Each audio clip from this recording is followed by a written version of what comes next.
Thousands of people made the pilgrimage to our nation's capital over the last few days to say farewell and thank you to the late Supreme Court Justice Ruth Bader Ginsburg. Victoria Sanchez from our Sinclair sister station in D.C. shares their stories.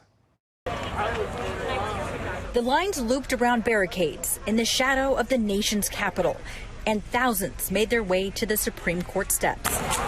6-year-old Olivia Laws knows this is an important day. Because, so many people are here. And even wore her own dazzling neckwear, like Ruth Bader Ginsburg.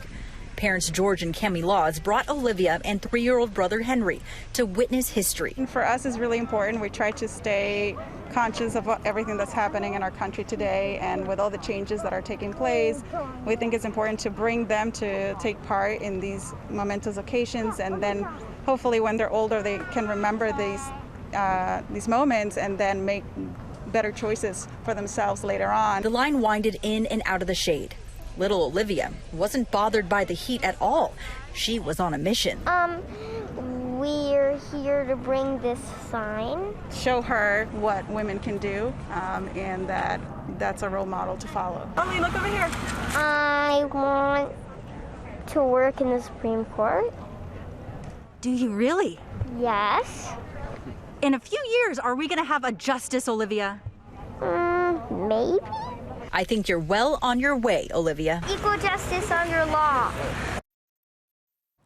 And some news to bring you right now. Baltimore County Police are looking for a gunman who shot and wounded a man in Pikesville last night.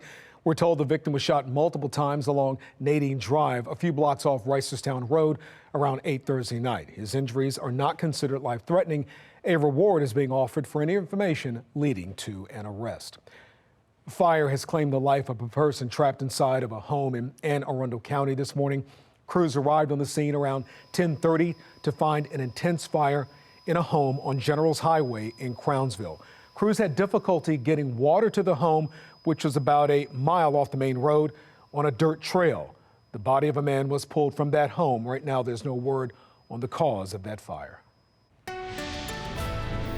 Well, good Friday evening to you. We have filled the day with clouds, and they are still around for tonight. They're actually going to be hanging around for the next several days. Temperatures have dropped into the 60s in some locations. We are down to 68 in Bel Air, 69 currently in Annapolis, checking in at BWI 70 degrees and 67 in D.C. Westminster at 73, our hot spot this afternoon, 68 in Owings Mills and 68 as well in Ellicott City. By the way, today is the day that we see equal amounts of daylight and darkness, about 12 hours of daylight today, and then we are really going to see our daylight drop off over the next several months. By December, we're seeing less than 10 hours of daylight. And on top of that, our temperatures are really going to cool off. And I'm tracking a big Arctic outbreak heading into the month of October. We're looking at a good portion of the country seeing below average conditions for next week and into the weekend for next week. What we are going to be dealing with for the next several days, though, is some warmer temperatures. We're warming back up to about 79 by Sunday, in the low 80s on Monday.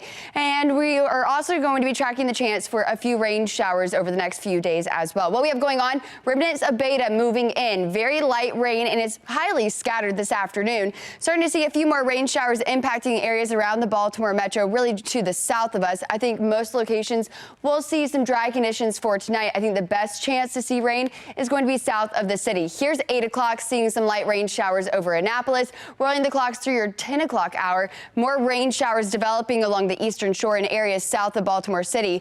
And we'll continue with the chance of rain through tomorrow morning. And then it's by tomorrow afternoon that things are looking a little bit drier, even though that this in-house model is showing a few rain showers. We stay dry through our Sunday, just an isolated chance for an afternoon shower. Temperatures back near 80 to end out our Sunday afternoon. Tonight, we drop to the low 60s area wide. Tomorrow, hour by hour forecast, we're going to be bringing in more clouds throughout the second half of the day.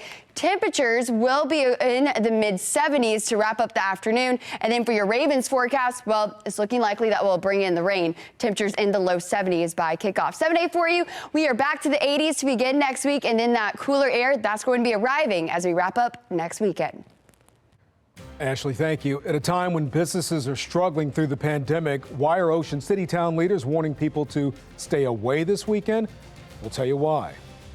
Move over Pizza Rat and make way for Rat Hero, how this rat is actually saving lives. Looks like a rabbit. A Baltimore County lawmaker is calling for an examination of the books of Baltimore's top prosecutor.